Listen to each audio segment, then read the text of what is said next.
Lietuvā. Mēs gribam, kā Lietuva. Kā var būt Lietuva, liela tirgotava, no eiro līdz 20 eiro, viņi ņem 50 centu. Tā kā mums ir 50, Lietuva 50 centu.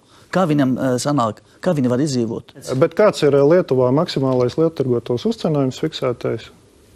Nē, bet es jums prasu tagad par lieltirgotavā. Kāpēc jūs Lietuvā var izdzīvot? Mēs nezinu, mēs nestrādājam Lietuvā, bet es zinu, ka Lietuvā konkrēt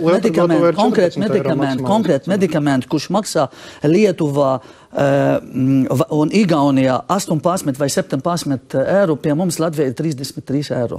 Labi, tad es pajautāšu jums nosaukums Kaftrio. Lietuvas aptiekā maksā 9156, Latvijā Zāļu valsts aģentūras mājaslapā ir publicēta cena 10,500. Bet vēl pirmajā nedēļā cena bija 11,500. Pārmaksājusi liela tirgotavā ilgstoši pa 100% vairāk.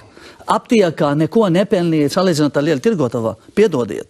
Un to arī ar laiku mēs parādīsim to dati. Katru dienu mums nāk iedzīvotāji. Es pats neizdomāju šito te iedzīvotājiem ar rakstā.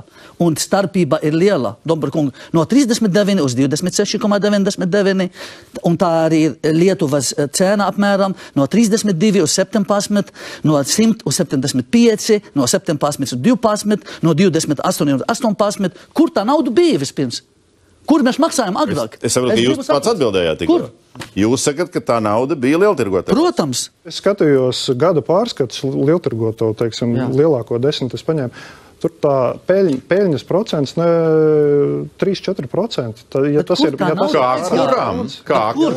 Kur tā nauda aizgāja tāda? Kāpēc tad aptiekā jūs paņēmat 15 eiro uz 10 eiro?